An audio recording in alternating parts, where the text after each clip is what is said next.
Hello, everyone. Thank you for joining the California State Library's Government Publications section for this special program on historic resistance, the Modoc War and Lava Beds National Monument with Marc Blackburn from the National Park Service. My name is Catherine Wessenfeld, and I am the host of today's event. I'm a librarian in the Government Publications section of the California State Library. Our moderator this afternoon, Bradley Siebold, is also a librarian in the Government Publications section. He will be monitoring our Q&A section for any questions you may have, and will read your questions during our Q&A session at the end of the presentation. The California State Library is thrilled to partner with the National Park Service to present today's program. Before we start, there's a bit of housekeeping to go over. If you have any questions during the presentation, please type them into the Q&A section at any time during the presentation. We will answer them at the end of the program. This presentation will be recorded and made available on the California State Library's YouTube channel. We will email the link to everyone who is registered. Live transcription is enabled, and click the closed caption icon to show the captions. If you run into any technical difficulties during the presentation, please put those in the Q&A section, and we will try and help troubleshoot if we can. We have added links related to the California State Library and the National Park Service in the chat window. For any state employees without a library card, please consider applying for one through the online application link. Now that the housekeeping is out of the way, I am excited to welcome today's speaker, Marc Blackburn. Marc is the manager for visitor services at Lava Beds and Tule Lake National Monuments. He has been with the National Park Service for 30 years and has been at Lava Beds since 2020. Please welcome me in welcoming Marc Blackburn. Hello. Welcome to the presentation. I will start sharing my screen.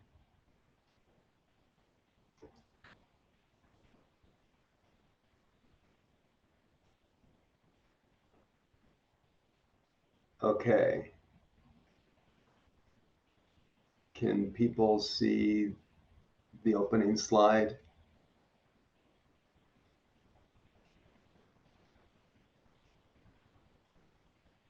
Yes, we can, Marc. Okay. Well, welcome. The title of the presentation, as the opening slide indicates, is The Folly of War, the Modocs and the United States Army, 1872 to 1873. This is by no means an exhaustive overview of what's commonly known as California's only Indian War. So just think of this as a broad overview. And I think that the best way to understand or to preface this presentation is to think of home. Be introspective for a moment and think of that concept of home. What does it mean to you? Because in a sense, not only what happened to the Modocs in the 1870s, but across the Rocky Mountain states, the high Great Plains, and other parts of the West, was a series of conflicts that started in the immediate aftermath of the Civil War and continued into 1890. And ultimately, these questions are about home. What does it mean to you? How do you internalize it? And think about what would happen if what you had known as home was suddenly taken away. How would you react? Because fundamentally, this is the question that not only the Modocs, but Native peoples across North America had to face in the late 19th century. So let's think about Lava Beds National Monument. I'm not certain how many of you have been to the park before, but if you have, we're in the far reaches of Northern California, about 46,000 acres, just abutting the border with Oregon. And when most people think of lava beds in particular and the Klamath Basin in general, they're thinking of an area that is a desolate, wild landscape that's semi-arid. Well, in fact, yes, we are dotted with caves. Yes, we are a semi-arid landscape. Yes, popular perceptions of this landscape are an area that who in the heck would want to live here?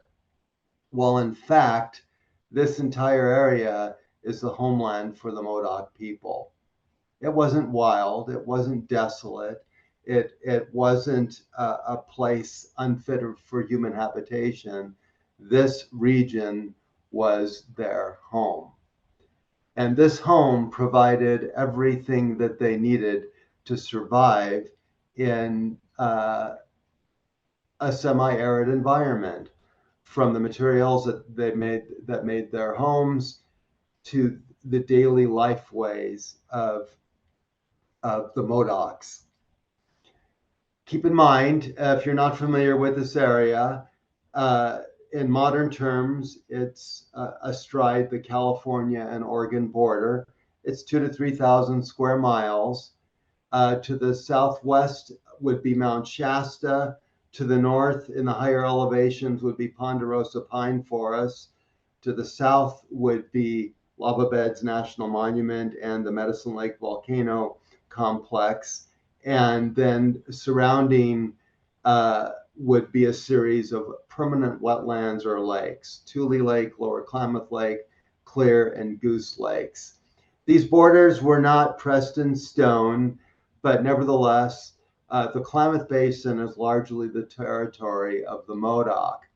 And like most native peoples in the Western United States, they had a seasonal round. They would move to where the resources were and take advantage of them, which is a common practice. To understand the Modoc homeland, this is a relatively simple lake, or excuse me, simple map. Keep in mind that if you were here 150 years ago, the most prominent feature would have been historic Tule Lake, which dominated the eastern half of the Klamath Basin. Each one of these X's represents seasonal villages. Each one of these X's represent a place where resources were available certain times of year. The entire Klamath Basin drained into Tule Lake, Clear Lake, and Lower Klamath Lake. So this was a system that was governed by snowfall and hydrologic resources that provided nearly everything they needed to survive. When you think of the resources that were readily available, of course, we're talking about a wetland. So tules, a reed, could be used to make clothes, boats, mats, and food. Juniper, which was widely available, was used for bows, tools, food, and the berries could be used for their medicinal qualities. Stinging nettle could be used for fishing nets and baskets. And just to the east of us is a substantial source of obsidian, volcanic glass, that could be used to make tools and other implements. Food was available year-round, again, dependent upon the season. But in the winter, roots could be harvested, meat, which had been harvested in the spring, was dried, and fish. In the spring, as plants emerged from dormancy to their full growth, you would have berries and other plants available. And of course, this area would have been rich in mule deer, bighorn sheep, and antelope. And of course, the wetlands would have had primarily trout, but other fish as well. So the entire region sustained the Modocs in the era before colonization and settlement. Winter was not a time of resting. Animal hides were processed, clothing was made. in the springtime, once the tules became available, they could be woven into mats, into boats, into habitations. The communities, and again, this is parallel to many Native groups across the Western United States, they had a communal structure. But it's important to realize we have to disassociate ourselves with the perceptions of popular culture. The Modoc community was a group of headmen that had roles that were defined by peacetime and wartime. The chief of the community would often be someone who was identified when they weren't at war that would provide leadership and guidance. If war was on the horizon, there were others that would rise to positions of leadership.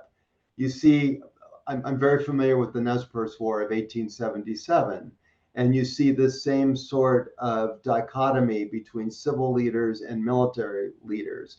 Even though many of the men could handle firearms, there were certain men who were elevated to war chiefs if conflict was on the horizon, and you see that in the Modoc. Now, even though in the early 1800s, the beginning of the 19th century, the numbers range from 1,200 to 2,000, we have to remember that most of California had been settled by the Spanish, in particular beginning with the 1770s. How much interplay there was between the Modoc and the Spanish is unknown, but nevertheless, there more than likely would have been acknowledgement of Europeans in the southern part of the state. But it was the 1840s that you begin to see Americans. Keep in mind that what today we know as Oregon and Washington, Idaho and Montana was contested between the United States and Great Britain. The war with Mexico in the late 1840s, of course, settled who would manage what today is California in the Southwest. It was the Americans. But beginning in 1843 and 1846, John Fremont was exploring what today we know as Northern California and Southern Oregon. But the most critical event was the Oregon Trail, and in particular, the development of the Applegate Trail. While European diseases were present in California, the growth of Euro-Americans coming into the Willamette Valley and Southern Oregon grew at the same time that smallpox would hit the Modocs, and like in many native groupings, decimate their populations. I'll use my cursor. You'll note that the Oregon Trail went to the Willamette Valley and south along the Willamette River. The Applegate Trail provided a cutoff that passed just north of here around Tule Lake, the Rogue River Valley, and what today we know as Southern Oregon. And the very nature of settlement changed. The British couldn't claim Oregon and Washington because of the Applegate Trail and because of the Oregon Trail. American settlers overwhelmed the British, leading to the settlement of the border that we know today. But in the beginning of the 1850s, we begin to see settlement and colonization affecting the Modocs. As what happened in most of California, gold brought newcomers up to the high ends of the Central Valley and into the mountains above Mount Shasta and in this area. And unfortunately, in the 1850s, in particular, this gentleman here, Ben Wright, was a vigilante of sorts, whose sole purpose in life was to kill natives. And in particular, in Bloody Point, there was a skirmish that left many Modoc dead. But in particular, the Ben Wright massacre in 1852 left 41 Modocs killed. Many of the participants, the older participants in the Modoc War, remembered the legacy of Ben Wright. So again, think of the concept of home. In the 1840s, you begin to see this gradual coming up of Euro-Americans who not only wanted to explore the area, but wanted to settle the area. And therefore, there were immediate tensions between newcomers and Modocs over land.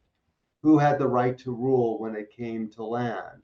Well, the Modocs and the Americans would come to an agreement, but until that time, with the Grove Treaty of 1864, things were in abeyance. And old Scontian, who was one of the senior leaders of the Modocs, summed up his own thoughts with this quote: "I think if we kill all white men, no more will come. We kill and kill, but all time more come and come. Come like grass in spring, I throw down my gun." Keep in mind, there was the Modocs were plugged in. There was a realization that things were changing, and that there was a perception that they were fighting for their existence against a tide that knew no end. So in 1864, there was a treaty that ceded a tremendous amount of land with three groups: the Modocs, the Klamaths, and the Yahuskins. Note that it was a confederated reservation, that the three groups ceded land and then agreed to a 13 million acre reservation that included, as you can see it to the south, the Modoc homeland. But subsequent treaties would reduce the size of the reservation to what you see in the center. Again, a common practice during the treaty era. It was because of this reservation that created the prerequisites for conflict.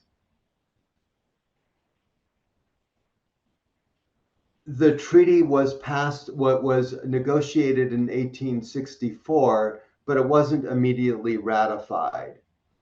Keep in mind, if you remember your civics, treaties are always ratified by the Senate.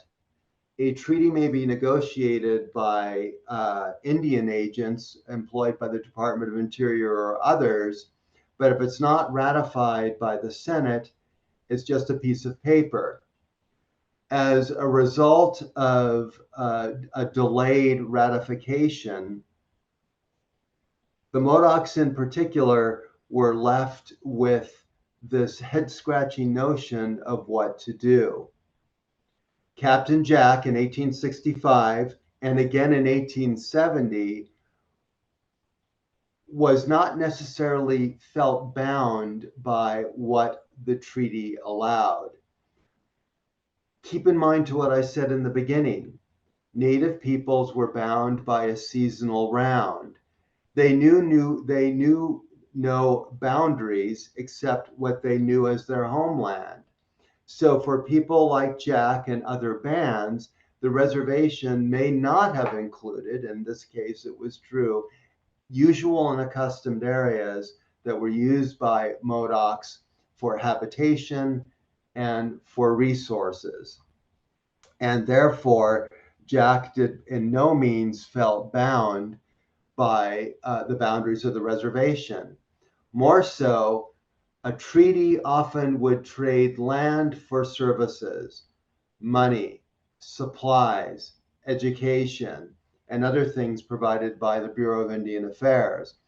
Often the government would not follow through, therefore, why should I stay on the reservation when what is to be provided is not? Captain Jack is perhaps, or a Kentapoose, is the most well-known of all of the war leaders that emerged during the Modoc War. On the other side of the equation was General Canby, a Civil War veteran sympathetic to the Modoc cause, but yet, as an Army officer beholden to the executive branch and orders from the president, he would time and again try to convince Jack to come back to the reservation. In 1870, he requested that food be sent to the Modocs, but more so, he recognized the need for Modoc self-sufficiency and requested that a reservation be created for the Modocs. A common practice in the late 18th century, 19th century, but nevertheless, these requests fell on deaf ears.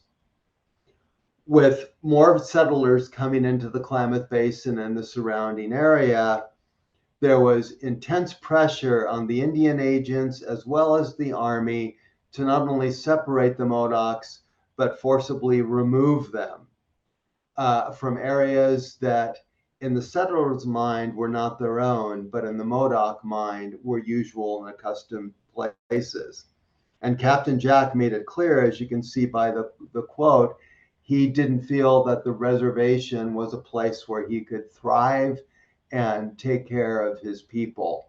Again, a common practice and common pressures from the 19th century. So finally, in the fall of 1872, the superintendent of Indian Affairs basically told Canby and his superiors, the Modocs have to be removed. Canby was reluctant to do so, but he had his orders. And at the end of November of 1872, there was a skirmish between Jack's band and elements of the U.S. Army, as well as local volunteers, who raided the village that Jack was in Lost River. Lost River, I'll show you in a moment, is at the north end of Tule Lake. As can be imagined, and again, this was repeated in many clashes with the U.S. Army across the West, the Modocs were inflamed. They attacked settlements on the periphery of Tule Lake and ended up killing 14 settlers. Well, unfortunately, with the butcher's bill on both sides, their positions had hardened and there was no more negotiation. So again, to refer to the map of Tule Lake, Lost River comes into the northwest corner of Tule Lake. Lava Beds National Monument is here today. The edge of Tule Lake forms today. The historic edge forms the northern border of Lava Beds National Monument. So some went by canoe across Tule Lake. Others went around Tule Lake, and they coincided or came together in a place today we know as the Stronghold. So approximately 150 Modocs with 53 warriors retreated, if you will, to the Stronghold. I cannot emphasize enough that Lava Beds is part of their home. This was a usual and accustomed place. So the Modocs just simply did not stumble across this landscape and say, here's a good place to create a stronghold, a bastion, if you will. It was known to them. Of the leaders, there was Hooker Jim, Scarface Charlie, Captain Jack, and Curly-Headed Doctor. Those were the four primary Modoc leaders.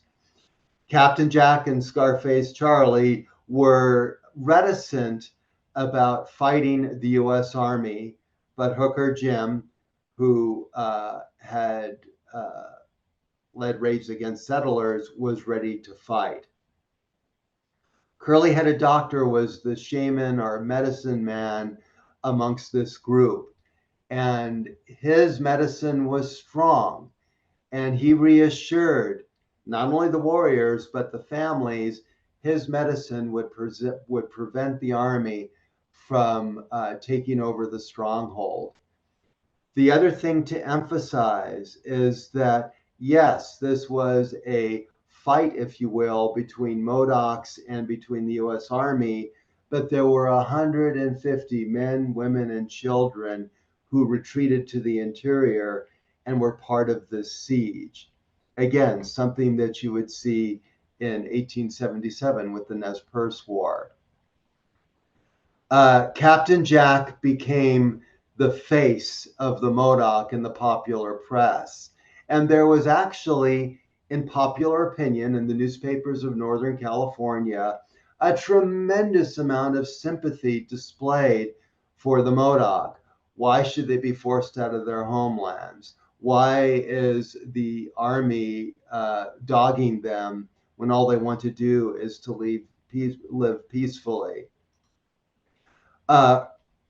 Again, I mentioned curly-headed doctor. He was the shaman. Hooker Jim was by far the most belligerent of the Modoc, and Captain Jack and Scarface Charlie were certainly resigned to the roles they had to play and would defend their home, but wanted to see if there was always this notion of trying to find another kind of solution.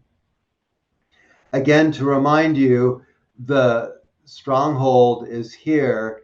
The Army had camps at Gillham's and Hospital Rock on both sides of the stronghold. And then to the south were the lava fields that were not impassable, but made travel very difficult. So from the beginning, the Army had a difficult task. The first attack occurred, if they occupied the stronghold in November, the first attack didn't occur until January of 1873.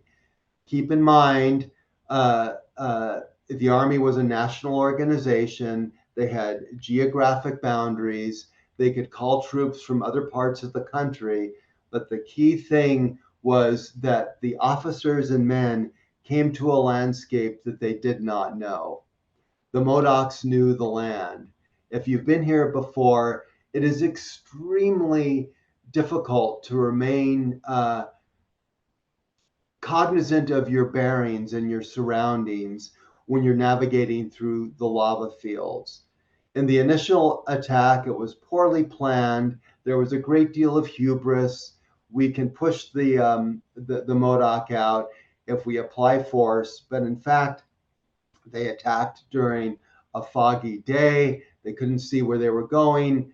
They stumbled into the fortifications that the Modocs had built, and there were 37 Army casualties and no Modocs were killed. There was immense pressure. Keep in mind, President Grant had been wanting a peace policy across the 19th century, and there was a pressure to move away from conflict, contain the Modocs, but try to engage them. That certainly was of interest to Jack. However, Jack's demands were simple. He wanted a reservation for the Modoc. Canby was in no position, once the first shots were fired, to provide that. While he still parlayed with him, they were at a standoff. Unfortunately, in April of 1873, Canby, meeting with Jack and 4 others, was basically murdered by Captain Jack. The precise evidence is unknown, but it appears that Jack was under immense pressure from the warrior faction to kill the peace commissioners. The thought was, if General Canby and the other officials were taken out of the equation, then peace would come.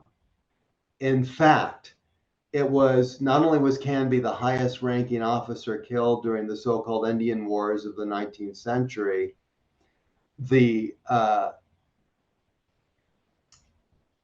the outright assassination of General Canby turned public opinion against the Modoc.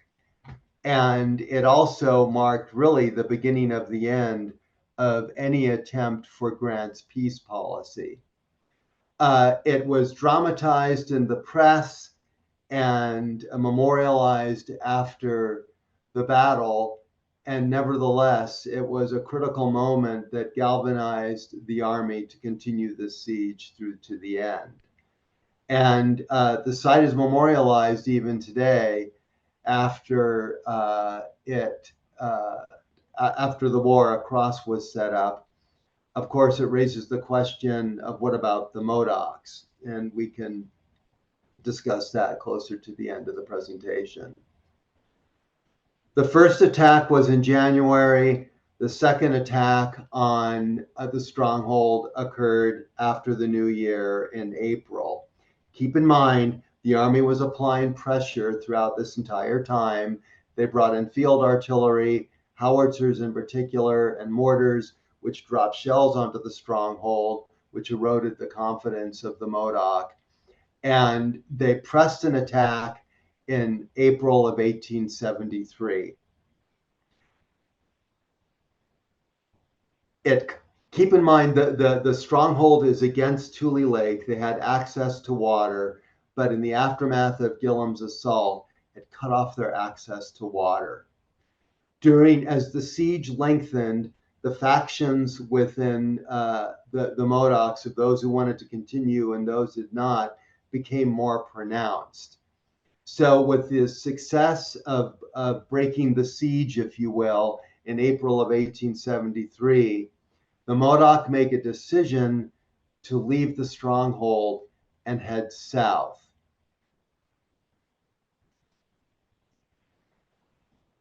Shortly after they left the stronghold, the army occupies the stronghold and was very concerned that they would turn around and reoccupy it. So while they were reconfiguring the stronghold as an army garrison, they lost track of where the Modoc were going. And in April 26, 1873, a patrol led by Captain Thomas, was ambushed by the Modocs, and 54 soldiers were killed and wounded, demonstrating to the army that the Modocs were still hostile and they were still a threat that needed to be contended with. Again, here's the stronghold occupied by the army. The Thomas Wright battle is more or less a straight line south. It's very easy to get lost in the lava fields as you move south. But from this point, what the army didn't know is that there was a tremendous amount of dissension within the ranks of the Modoc. They continued going south and then east to a location called Dry Lake, which is outside of the boundaries of the National Monument today. The army clashed with the Modoc at Dry Lake. 5 Modocs are killed, but most importantly, Captain Jack is blamed for it. And it begins to be a schism that breaks apart the Modocs into smaller component parts. And in doing that, Hooker Jim, who was an ally of Jack, surrenders and basically, to use a common term, he rats out Captain Jack, identifies his location, and Jack is arrested. And you can see in the photograph, if you look carefully, he is in manacles. I believe this is Hooker Jim. He was utterly and thoroughly defeated. And again, Dry Lake is to the south and to the east of the park. So the consequences were grave for Jack and several other Modoc that were fingered for the murders that happened to settlers and also as instigators of what was known at that time as the Modoc War. Captain Jack understood that he was in trouble as well as the others, but was adamant that he be heard. It was not a civil trial, it was a military commission. The officers were, if you will, judge, jury, and hangman, if you will. Jack didn't appreciate or understand the processes and procedures of a military court, but he knew what the consequences were. And excuse me, 4 of them, Hooker Jim, Shacknasty Jim, Bogus Charlie, and Steamboat Frank, were ultimately hanged. In an infamous incident, after they were hanged, their heads were removed and sent east to the Smithsonian Institution, and they weren't reunited until, well, basically the 20th century. As would happen in particular in the Nez Perce War of 1877, the Modocs that had taken part in the war were sent into exile into the Oklahoma Territory. It was known as the Indian Territory, and they were given a small reservation in the far eastern corner of the state. And it's important to understand that their descendants are still living in Oklahoma today. But it bifurcated the Modocs. There are still Modocs who live in the Klamath Basin with ties to people who either set out the war or who were involved. There's descendants in Oklahoma that were directly descended to those who were put into exile, but they're all united by that concept of home. They still look at this region as home. And you can see that again, this is Missouri, this is Oklahoma, this is the Modoc Nation. They were sent east. Many of their numbers died from disease, but many survived. They assimilated, if you will, to the dominant population. Their language was taken from them, their culture was taken from them, their land was taken from them, but their identity was not, and they're still here today.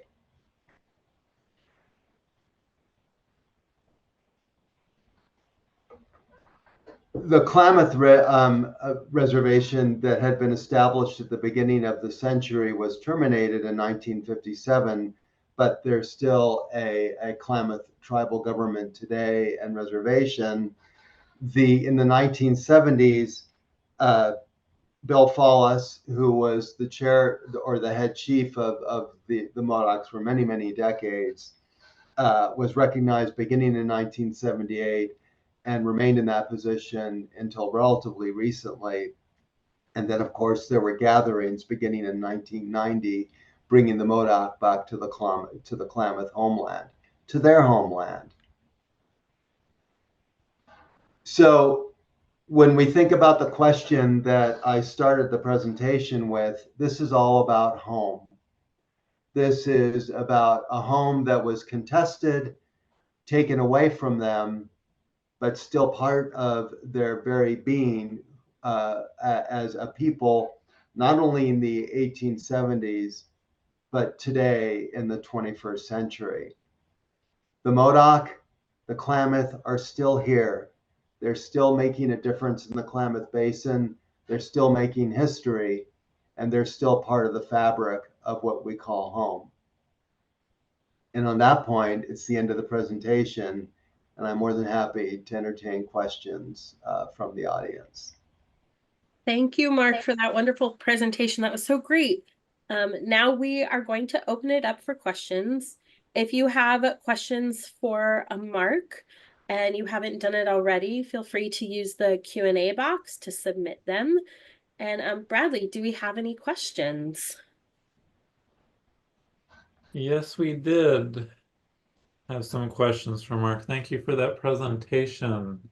The first question from someone, they're thinking about planning a trip to the park, and they wanted to know if it was true that some of the lava bed caves were closed through October through April for nesting or habitation. Yes. So Lava Beds National Monument is accessible year-round unless there is snow on the highway that needs to be plowed or a wildfire that evacuates the park. We're available 12 months out of the year. One of the critical elements of lava beds are the lava tubes. At present count, there's probably over 900 identifiable lava tubes within the boundaries of the monument. So we probably have the highest concentration of lava tubes anywhere in North America.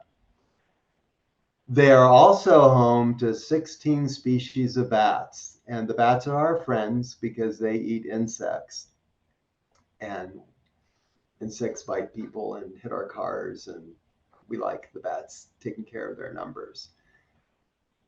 The requirements of bats change over the course of 12 months. Certain caves they hibernate in the winter, and certain caves they give birth in the spring. So for the developed lava tubes that are readily accessible from the visitor center, a substantial number of them are inaccessible in the winter from basically October 15th through April 15th to accommodate bats hibernating for the winter. There are others that are closed in the spring that are only accessible in the wintertime, because in the springtime, that's where bats have babies. So bottom line, there's always lava tubes to explore, no matter what time of year that you're here. Keep in mind, there's an entrance fee of $25 to get into the park. If you have a national park pass, that will cover the entrance fee. And then we also do screening for white nose syndrome, the disease that's unfortunately killing millions of bats across the country, and it's present on our borders. But bottom line, we invite you all to come, regardless of the time of year that you can make it. Great, thank you.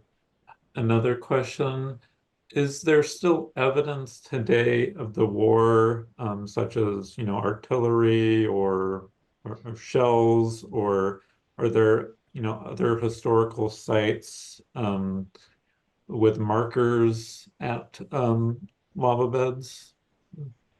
So keep in mind, national parks weren't created until Yellowstone in 1872. So in many of the battlefields spread across the Trans-Mississippi West and into the Rocky Mountain states were either public or private land or reservation land when these skirmishes took place. So the bane of our existence are souvenir hunters, and these places were picked clean by souvenir hunters in the immediate aftermath of the war. However, in the stronghold in particular, Captain Jack's stronghold, there are features that you can readily see that were built by both the Modoc and then the Army after the Modoc left the stronghold that can still be seen today. There's an interpretive trail that goes through Captain Jack's stronghold that allows you to see many of these sites and to understand where the Modoc were, where the soldiers were at any given time.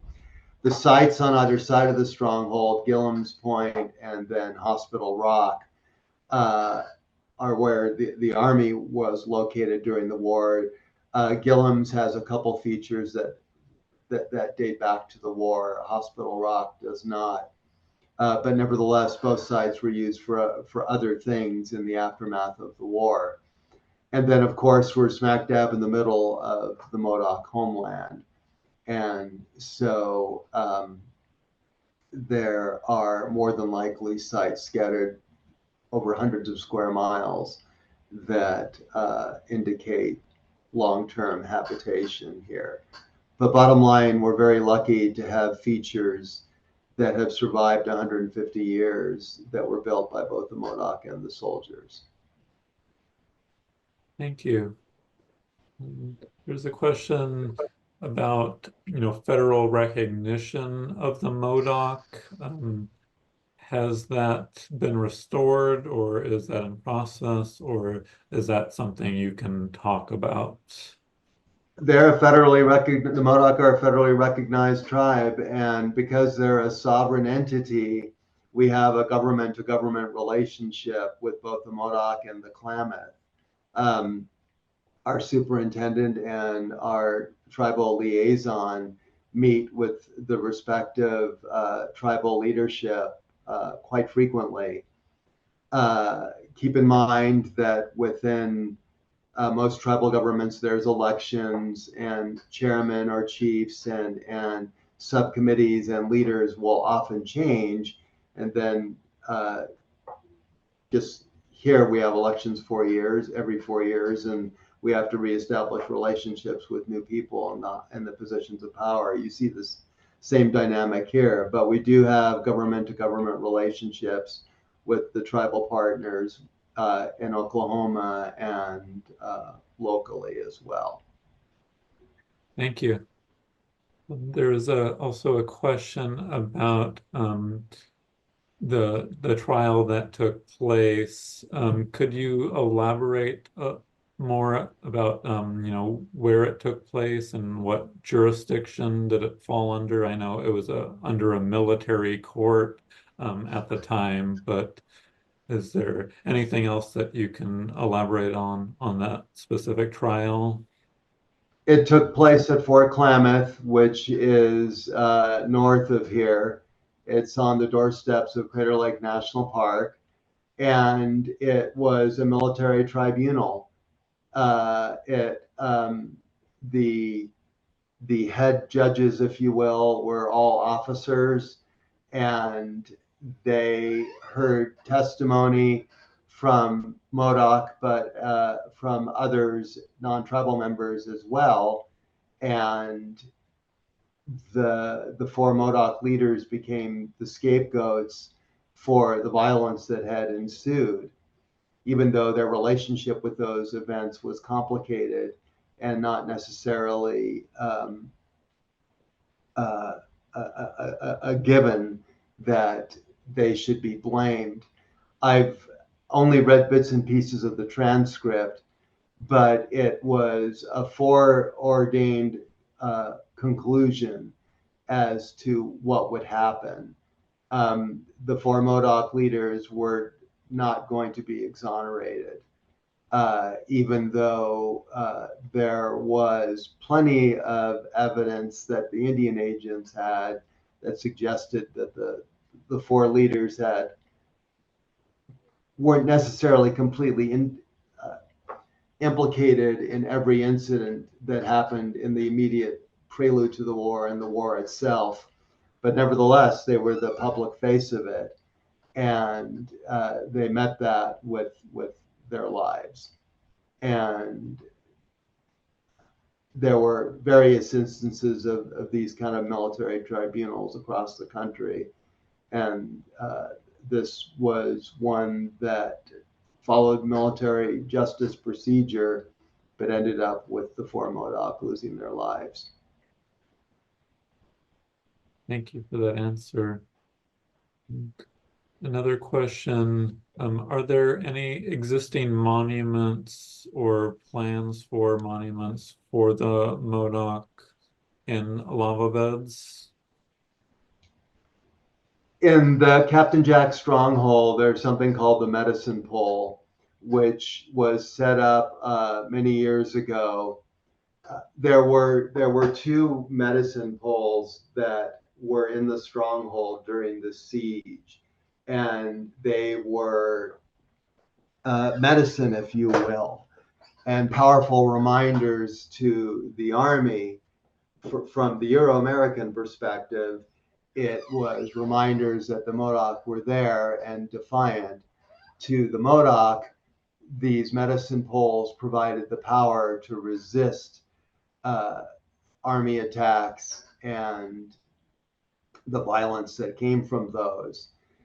The modern pole is there and has sort of morphed into a memorial for Modoc sacrifices.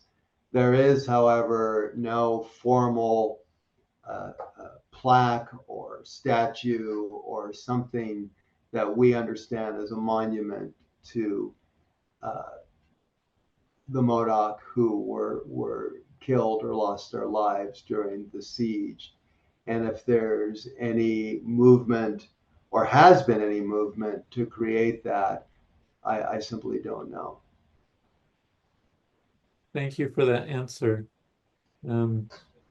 Another question we had was, what do you know if there was a federal, policy on Native Americans at the time about, self-sufficiency at these reservations, or was that not a concern of the federal government, at the time, since land was, being taken away, that was used for, hunting and fishing and self-sufficiency? Was the reservation ever planned to be a self-sufficient land for the tribes, if you know?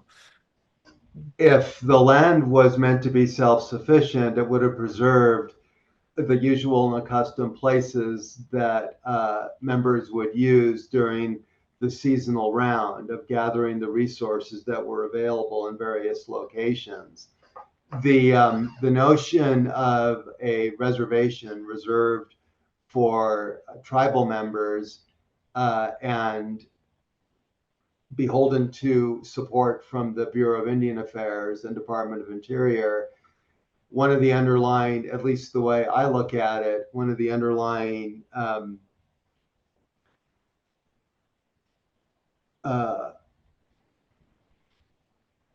pieces of logic behind reservation was to break that cycle and make them dependent upon the government and or turn these folks who had no experience in subsistence agriculture into yeoman farmers.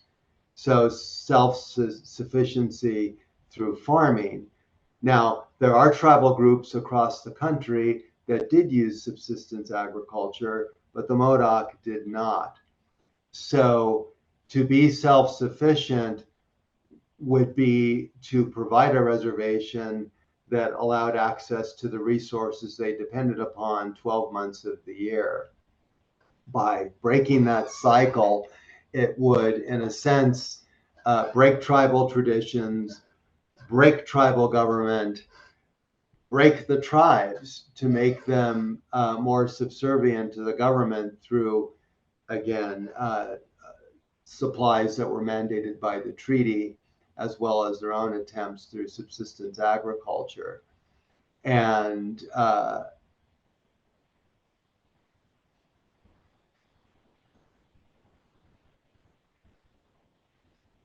if there had been a more concerted effort to provide deep-seated instruction on agriculture, perhaps this all would have changed.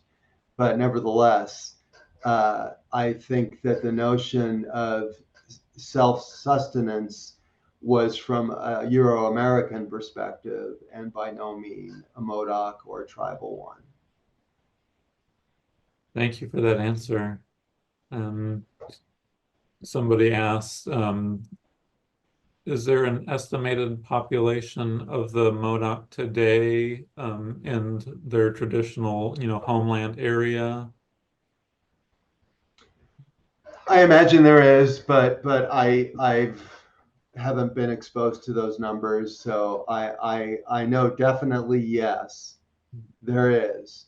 But exact numbers between the Modocs here in the region as well as Oklahoma, off the top of my head, I simply don't know. Thank you. We had another question. Do you know anything about the newly proposed Medicine Lake National Monument in the area that could be become a national monument? I guess it's been proposed, but okay. No,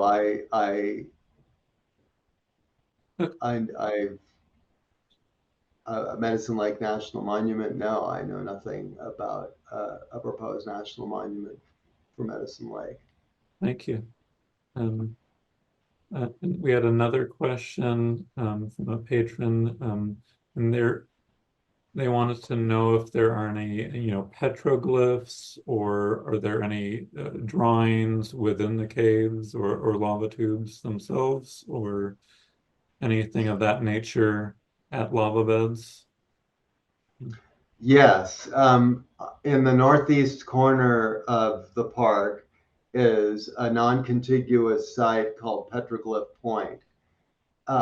When historic Tule Lake was here 150 years ago, the water would have lapped up against this cliffside, and this cliff, Petroglyph Point, has the largest concentration of petroglyphs, that is, images carved into the rock, anywhere in the Klamath Basin. There are 2 lava tubes that are readily accessible in the park that also can be seen, that have pictographs.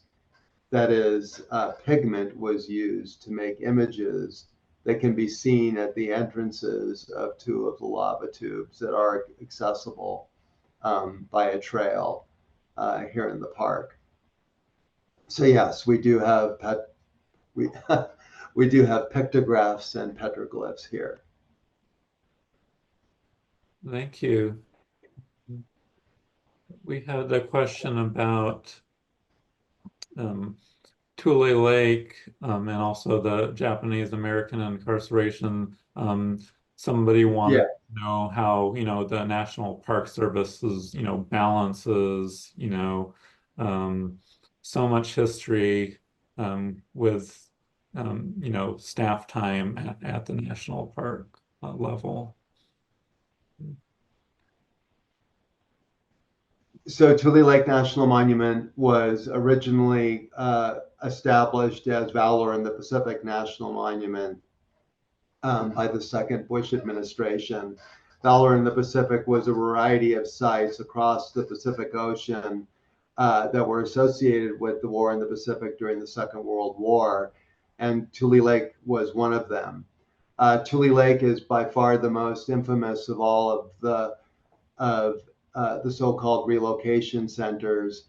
It became an incarceration center, not only a segregation center, but it was the only purpose-built, if you will, maximum security prison of all of the system of camps. It was meant to separate and incarcerate those who were deemed disloyal.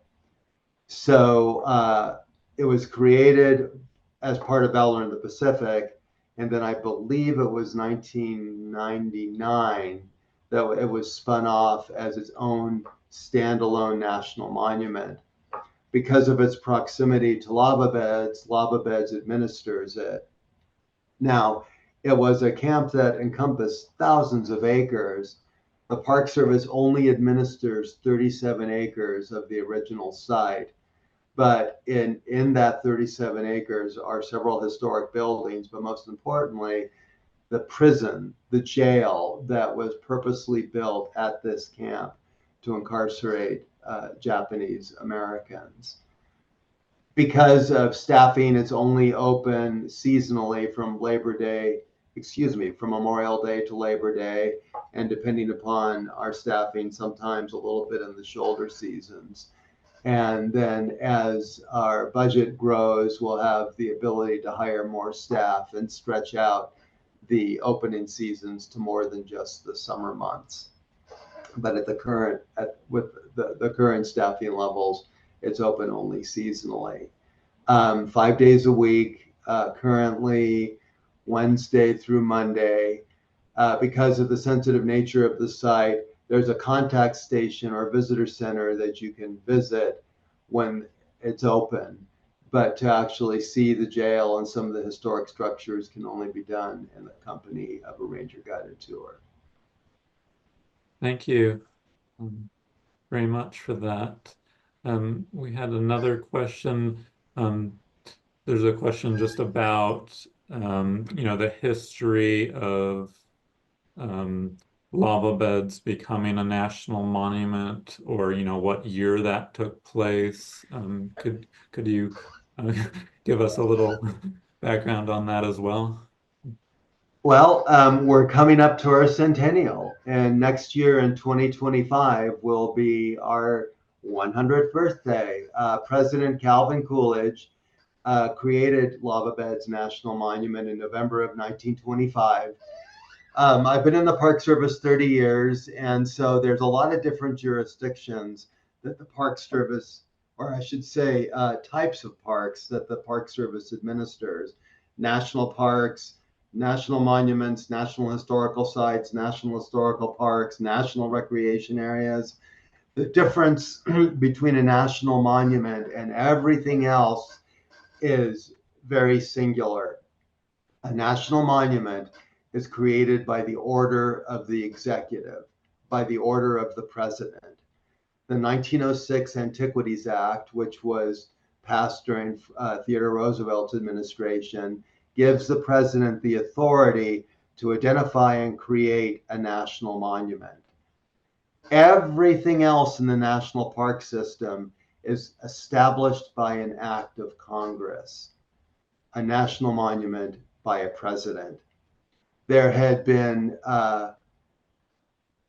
boosters, if you will, in the Klamath Basin, led by J.D. Howard, who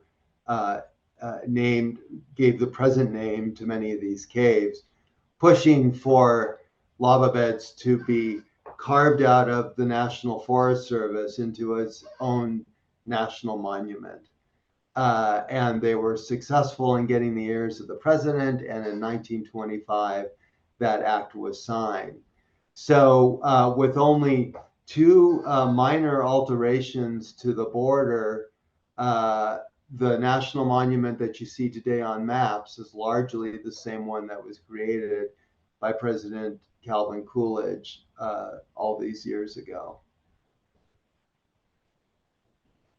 Great. Thank you for that answer. We had another question, and it was about, is there any, co-management? I know you have meetings with the Modoc tribe and Modoc people. Is there any, co-management with the National Park Service about their ancestral lands? With the National Park Service? I know the superintendent and our tribal liaison are in those kind of talks all the time.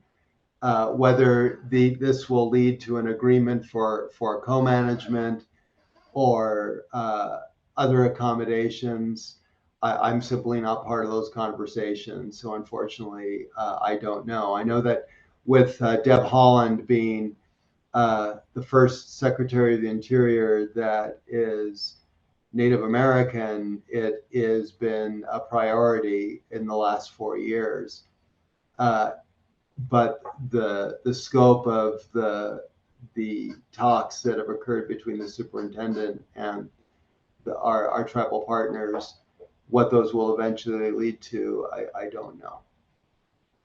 Thank you for that answer. We have just a few more minutes for questions, but we have a few remaining.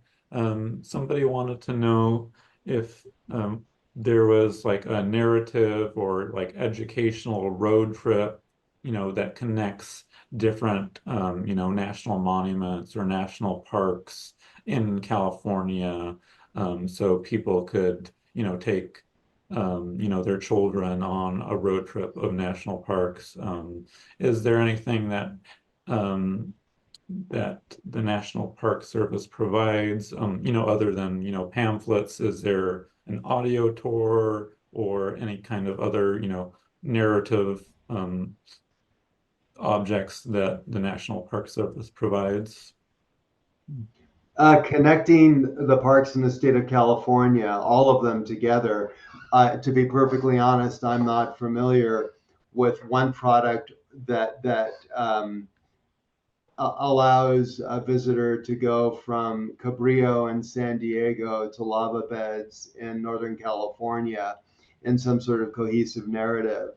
I know here in the Klamath Basin, there is this informal notion of a circle of discovery that includes Lava Beds National Monument, Crater Lake National Park, Lassen Volcanic National Park, Redwood State National Parks, Oregon Caves National Monument, and Tule Lake National Monument. Those 6 parks are loosely defined by a circle of discovery, allowing a visitor to travel in Northern California and Southern Oregon. I know that the state of Oregon, the Southern Oregon Tourism Bureau, has embraced that concept. If they provide cohesive literature that provides a narrative, I am not certain, but I know that this has been talked about. And those of you who don't know, the National Park Service has an app. Every park in the system has a presence on the app. You can download the park before you come to visit it. So if you lose connectivity, you can still interact with it.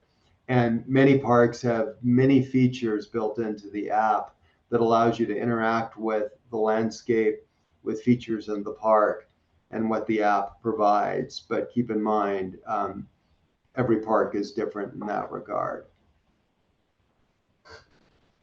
Thank you. A few more questions. Someone had a question about if the caves were used to hide moonshine during the Prohibition, or if the caves were used for, other purposes over the years. Yes, there's evidence to suggest that some of the caves were used to house illegal stills and to host, well, from the point of view of the Volstead Act, illegal speakeasies. The monument was created in 1925, so prior to that, there wasn't a great deal of enforcement by the Forest Service. And so there's stories of people using the caves to brew homebrew and to serve it to a willing public. But of course, that ended in 1933. And with the creation of the national park in 1925, enforcement increased and ending those illicit activities. Thank you for that answer. We have another question, and it's specifically about the stronghold. Do we know anything about the stronghold itself? Like, was it camouflage, or was it a specific barriers put in place, or specific differences rather that were used that weren't used traditionally by the Modoc people? Well, within the context of understanding it as a siege site, the Modoc and the army stacked basalt rock to make ramparts and to protect themselves from shell splinters and bullets. So, as far as I know, it's been extensively surveyed by our archaeologists for years now. So the rough demarcation between where the army was prior to occupying the stronghold and where the Modoc were between oral evidence and the physical evidence of, again, stacked rock features, that's pretty well defined and understood. Traditionally, the lava beds were more than likely used by the Modocs, but if there's sites that are associated with their use, I'm not privy to talk about those to protect them. Thank you. I think the last question, how long would it take to visit, lava beds? Should we reserve the day or the weekend, or how long should we expect or plan if we're taking a drive over to lava beds? Gotcha. If you'd like to thoroughly explore many of the lava tubes, it's going to take the better part of a couple days. If you're limited by time, there are several lava tubes that you can discover and explore that, for example, have high ceilings and are wide and would accommodate a family just wanting to explore a little bit of a lava tube. There's also ones that are very complicated that requires 4 to 6 hours to crawl through. So the world is your oyster in terms of exploring lava tubes or exploring the park. You can do it in a couple hours, but if you really want to soak in everything that is Lava Beds National Monument, it would probably take a couple days. Great. Thank you very much for all of your answers. I think that is all the time we have for questions. Thank you so much. It's my pleasure. Thank you for providing the time to share about the park. Thank you again so much, Mark, for this wonderful presentation, and thank you to Bradley Siebold for monitoring our Q&A, and thank you all for attending.